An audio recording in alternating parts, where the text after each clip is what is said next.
let's get started with the male reproductive system. So the male reproductive system is located in the pelvis region.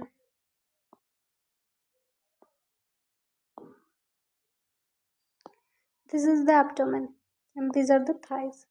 So the region present in between the abdomen and the thighs is called as pelvis region.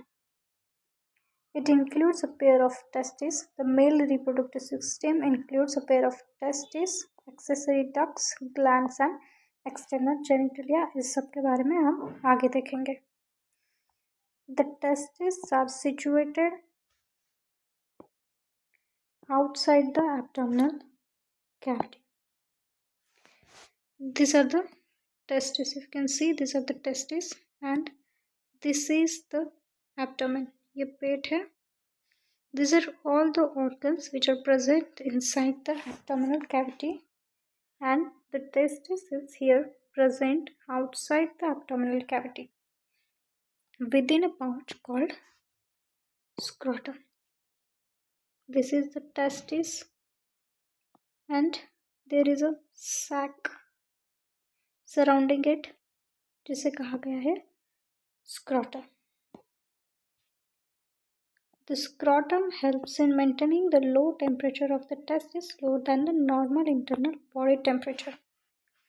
जो ये testis है उसके अंदर sperms बनते हैं और उसके लिए एक cool, cold, ठंडा टेम्परेचर लगता है जो कि 2 to 2.5 डिग्री सेल्सियस का. वेरस हमारी बॉडी जो है बॉडी का टेम्परेचर 37 डिग्री सेल्सियस, मगर जो स्पर्म्स बनते हैं उसके लिए 2 to 2.5 डिग्री सेल्सियस का टेम्परेचर लगता है. इसीलिए टेस्टिस जो है वो आउटसाइड द बॉडी है, आउटसाइड द एब्डोमिनल कैविटी है, maintaining 2 to 2.5 degree Celsius of the temperature so that sperms बन सके.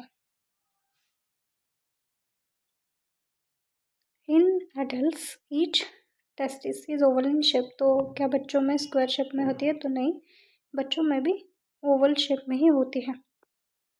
Kind of Oval shape. This is with a length of 4 to 5 centimeter and width of 2 to 3 centimeter. इसको ऐसे याद रखो, 2, 3, 4, 5. 2 to 3 is the width, whereas 4 to 5 जो बड़ा होता है वो लेंथ होता है. Alright. The testis is covered by dense covering. Testis के ऊपर एक dense covering होती है.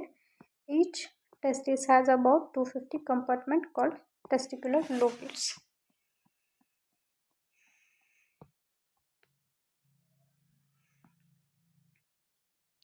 NCERT हमें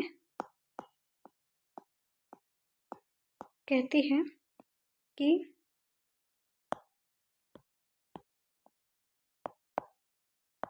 ये एक टेस्टिस है, ठीक है. इसके अंदर 250 कंपार्टमेंट्स है, 250 या फिर हम कह सकते हैं लोब्स है. और इसको कहा गया है टेस्टिस के अंदर लोब्स है, इसीलिए इसे नाम दिया गया है टेस्टिकुलर लोब्यूल. ठीक है, टेस्टिस के अंदर लोब्स है कितने? 250, इसलिए इसे कहा गया है testicular lobules. Each lobule contains 1 to 3 highly coiled seminiferous tubules. ये जो लोब्यूल है उसके अंदर 1 to 3 सेमिनिफरस ट्यूब्यूल्स है. ट्यूब का मतलब क्या? पाइप. हम गार्डन में पानी देने के लिए पाइप यूज़ करते हैं. हम एक लंबा पाइप बिछाते हैं, गार्डन में पानी देते हैं और यूज़ करने के बाद हम उसे कॉइल करके एक जगह रख देते हैं ताकि वो कम स्पेस ऑक्यूपाई करे. उसी तरह जो ये सेमिनिफेरस ट्यूब्यूल्स है वो हाईली कॉइल्ड है, ठीक है। और इन्हीं सेमिनिफेरस ट्यूब्यूल्स में यहाँ पर स्पर्म्स बनते हैं, ठीक है। यहाँ पर स्पर्म्स बनते हैं। Each seminiferous tuberous is okay. So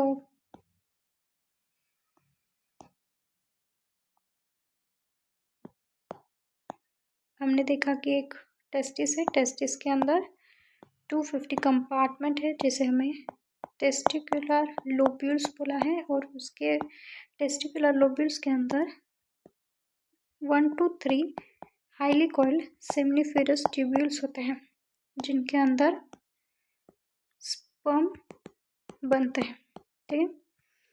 तो हम सेमिनिफेरस ट्यूब्यूल, सपोज करो कि ये सेमिनिफेरस ट्यूब्यूल है, इसके अंदर कहा गया है कि लाइनिंग होती है 2 टाइप्स ऑफ सेल्स की, 2 तरह के सेल्स से इसकी लाइनिंग होती है। एक को कहा गया है मेल जर्म सेल, दूसरे को कहा गया है सर्टोलाए सेल। हमने कहा कि सेमिनिफेरस ट्यूब्यूल में स्पर्म बनते हैं, तो सेमिनिफेरस, ये सेमिनिफेरस ट्यूब्यूल है, ठीक है। उसके अंदर कुछ सेल्स प्रेजेंट है, कुछ को कहा गया है मेल जर्म सेल और कुछ है सर्टोलाए सेल। इनमें से एक सेल जो मेल जर्म सेल है वो स्पर्म बनाती है, वह जो दूसरी सर्टोलाए सेल है वो मेल जर्म सेल को न्यूट्रिशन प्रोवाइड करती है। 2 तरह के सेल्स से सेमिनिफेरस ट्यूब्यूल्स की लाइनिंग बने हुए है, मेल जर्म सेल और सर्टोलाए सेल। मेल स्पर्म्स किसके अंदर बनते हैं, मेल या फीमेल में, मेल में। तो इसे याद रख सकते हो कि मेल जर्म सेल में भी स्पर्म बनते हैं, ठीक है। Mail sperm alright. मेरा जो दूसरा सर्टोलाए सेल्स है वो न्यूट्रिशन प्रोवाइड करती है। Done with it, let's move to the next, ठीक है। ये सेमिनिफेरस ट्यूब्यूल है, सॉरी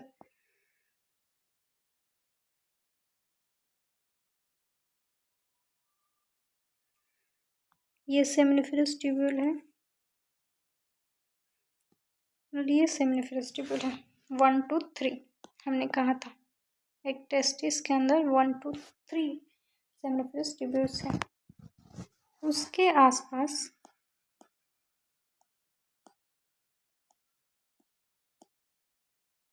जगह है, ठीक है। उसके आसपास ये जो जगह है वहाँ पर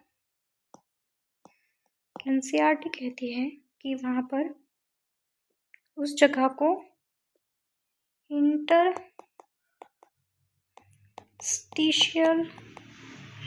स्पेस बोला जाता है, ठीक है। उस जगह को इंटरस्टिशियल स्पेस बोला जाता है जिसके अंदर ब्लड वेसल्स है, जिसके अंदर ब्लड वेसल्स है। उसके बाद इंटरस्टिशियल सेल्स है और लेडिक सेल्स है। अब इंटरस्टिशियल स्पेस है तो उसके अंदर जो सेल्स रहेंगी ऑब्वियसली हम क्या बोलेंगे उसको, इंटरस्टिशियल सेल्स, इंटरस्टिशियल सेल्स। और उसको दूसरा एक नाम है लेडिक सेल, इसको तुम्हें थोड़ा सा याद रखना पड़ेगा, लेडिक सेल, ठीक है। सिंपल सी बात है, ब्लड वेसल तो हर जगह पर प्रेजेंट ही होते हैं, कहाँ पर भी कट मारो खून निकलेगा, सो इसको तो तुम याद रख लोगे। इंटरस्टिशियल स्पेस है तो उसके अंदर जो सेल्स रहेंगे उसको हम बुलाएंगे इंटरस्टिशियल सेल्स, और उसको एक खास दूसरा नाम है लेडिक सेल, इतना बस याद रखो, लेडिक सेल। अब बाद में एनसीईआरटी हमें कहती है कि जो लेडिक सेल्स है वो synthesize and secrete testicular hormones called androgen. Again, one more important thing to remember, जो ये लेडिक सेल है वो एक testicular hormone secrete and synthesize करती है, जिसे हम बोल रहे हैं एंड्रोजन। ठीक है। And other immunologically competitive cells are also present. क्या क्या प्रेजेंट है? First, blood vessel, common, easy to remember. Second, interstitial cells, interstitial space है तो उसके अंदर जो प्रेजेंट रहेगा वो इंटरस्टिशियल सेल्स रहेंगी।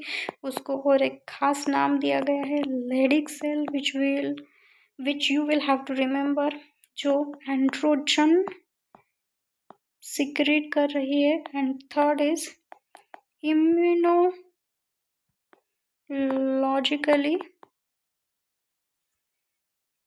Immunologically competent cells. तीन चीजें तुम्हें याद रखनी है। Alright, let's move to the next para. अब हम लोग देखेंगे कि जो मेल सेक्स एक्सेसरी डक्ट्स हैं उनके बारे में। Ducts are again pipes. हम उन डक्ट्स के बारे में जानेंगे जिसके थ्रू स्पर्म क्या होंगे? ट्रांसपोर्ट होंगे। स्पर्म्स किस किस पाइप से होकर, किस किस डक्ट से होकर गुजरते हैं, ट्रांसपोर्ट होते हैं, उसके बारे में हम जानेंगे। तो 4 एक्सेसरी सेक्स एक्सेसरी डक्ट्स के नाम दिए गए हैं। Rete testis, vasa efferentia, epididymis and vasa deferens. इन डक्ट्स का जो सीक्वेंस है उसे याद रखना बहुत ज़रूरी है। तो let me give you one trick. Rate testis को हम लिखेंगे R, वासा एफ्रेंशिया को E, वासा एफ्रेंशिया को लेट्स राइट V, एपिडिडाइमिस को हम लिखेंगे VE एंड वासा डिफरेंस को D। तो एक लड़का है जिसका नाम वेद है एंड उसका सरनेम राठौड़ है, तो we are writing it R Rathore, R वेद, राठौड़ वे। ऑलराइट, सो इससे तुम याद रख सकते हो या फिर ऐसे भी याद रख सकते हो, ऋग्वेद, रू से R एंड वेद से PET। इसका सीक्वेंस याद रखना ज़रूरी है वरना तुम एग्ज़ाम में गलती करके आपके। ठीक है। The seminiferous tubules of the testis open into vasa efferentia to relate testis. Vasa efferentia leave the testis and open into epididymis located along the posterior surface of each testis. The epididymis lead to the vasa deferens that ascend to the abdomen.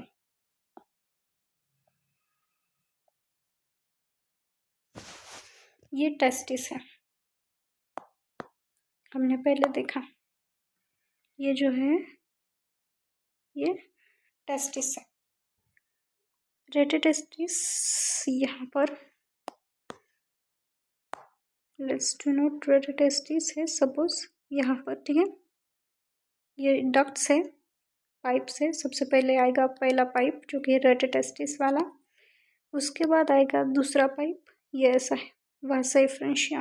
ठीक है। उसके बाद third है ये epididymis and सबसे last है वासा difference.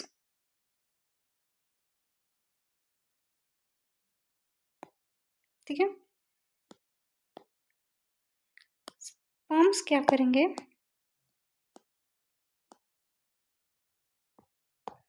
यहाँ पर जो टेस्टिस के अंदर स्पर्म्स बने हैं वो सबसे पहले रेटिटेस्टिस में जाएंगे, उसके बाद वासा एफ्रंशिया में जाएंगे और यहाँ से इपिडिडाइमिस से जाएंगे। इपिडिडाइमिस एनसीईआरटी ने हमें कहा कि इपिडिडाइमिस जो है वो पोस्टीरियर सरफेस जो ऐसा टेस्टिस है उसके पीछे के सरफेस में लोकेटेड है।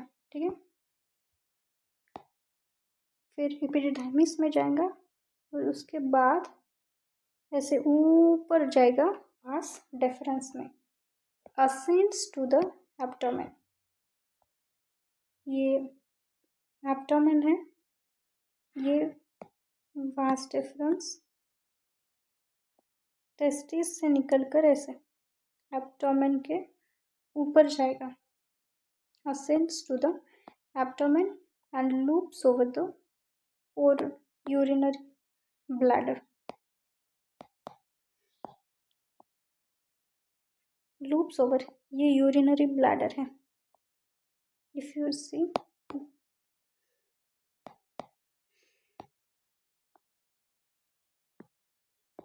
ये urinary bladder है। ठीक है,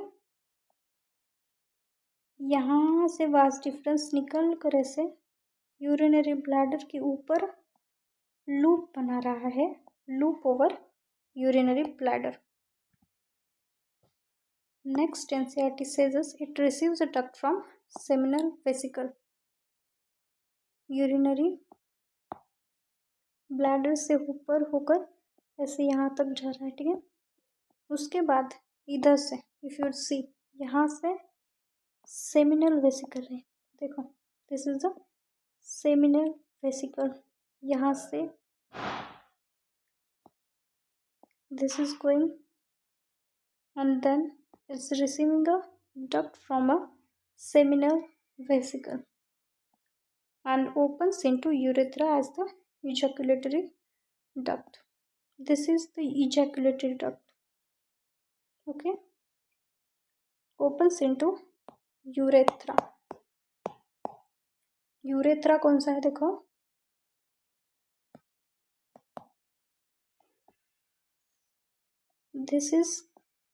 this duct originating from the urinary bladder, जो यूरिनरी ब्लैडर से ऐसे यहाँ से निकल कर यहाँ तक जाती है, ये यूरेथ्रा है। ठीक है, फिर से एक बार देखते हैं सारी चीज़ें। यहाँ से ये टेस्टिस है जिसके अंदर स्पर्म्स बने थे, वो ऐसे वास डिफरेंस से होकर इधर से यूरेथ्रा के ऊपर से इधर तक जा रहे हैं। उसके बाद ये जो सेमिनल वेसिकल है इसके साथ मिलकर ये दोनों चीज़ें यहाँ पर जो कि यूरेथ्रा है, ये यूरेथ्रा में मिक्स हो रहे हैं। ठीक है, these ducts store and transport the sperms from the testis to the outside through urethra. यहाँ से लेकर यूरेथ्रा से आउटसाइड स्पर्म को स्टोर और ट्रांसपोर्ट कर रहे हैं। The urethra originates from the urinary bladder and extends to the penis. I already denoted you.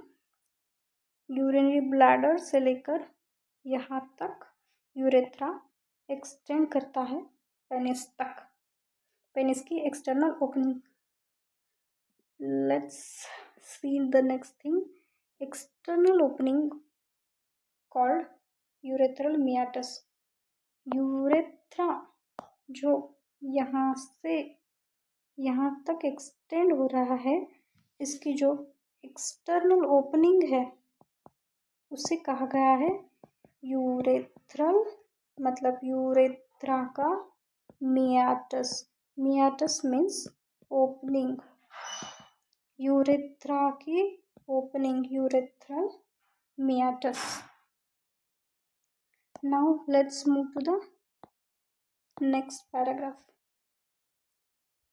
The penis is the male external genitalia. जिस तरह से कान, नाक एक्सटर्नल ऑर्गन से, उसी तरह से पेनिस भी एक एक्सटर्नल जेनिटरिया है, एक्सटर्नल ऑर्गन है. It is made up of special tissue that helps in erection of the penis to facilitate insemination. Erection मतलब स्टीफ और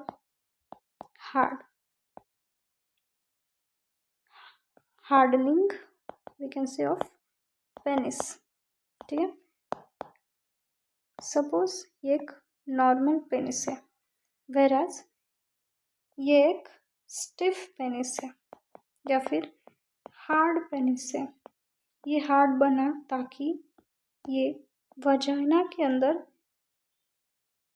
स्ट्रांगली इंसर्ट हो सके to do the insemination, to carry out the process of insemination. All right. The next thing NCERT says is the enlarged end of penis is called glans penis. ये देखो, ये जो enlarged end of penis है, this is glans penis. Is covered by a loose fold of skin called foreskin. और इस glans penis के ऊपर एक स्किन है जो कि लूज है. ठीक है. लूज फोल्ड, अगर उसको सरकाया जा सकता है. It can be moved. ठीक है. लूज फोल्ड है, उसको स्किन का लूज फोल्ड है, उसे कहा गया है फोर स्किन. उसकी बड़ी सी ओपनिंग को ग्लांस, एनलार्ज ओपनिंग को ग्लांस पेनिस कहा जाता है. उसके ऊपर जो स्किन है उसे फोर स्किन कहा जाता है. ठीक है.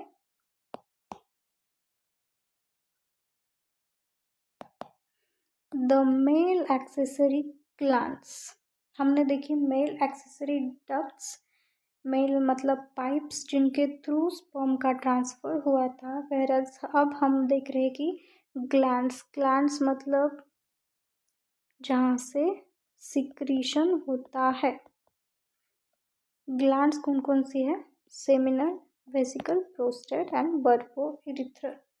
सेमिनल वेसिकल यहाँ पर, प्रोस्टेट इसके नीचे एंड बल्बो-यूरेथ्रल ग्लैंड. इसका भी सीक्वेंस याद रखो. SPB superb, 3 superb male accessory glands, seminal vesicle, prostate and bulbo-urethral.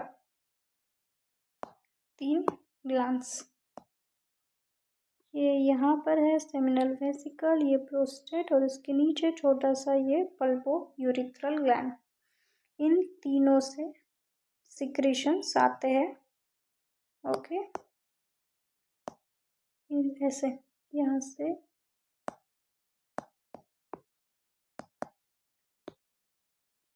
इस तरह से secretion of this glands constitute seminal plasma. In 3 glands से जो सिक्रीशन होता है उससे सेमिनल प्लाज्मा बनता है. सेमिनल प्लाज्मा में fructose, calcium and certain enzymes present होते हैं. क्या होता है? Fructose, calcium and certain enzymes. The secretion of bulbourethral glands also helps in lubrication of penis. bulbourethral जो ये लास्ट नीचे वाली ग्लैंड है, bulbourethral, इसका जो सिक्रेशन है वो ल्यूब्रिकेशन में हेल्प करता है. बी फॉर बल्बो-यूरेथ्रल, और ल्यूब्रिकेशन में भी बी आता है, तो इससे तुम याद रख सकते हो. Done with the male reproductive system.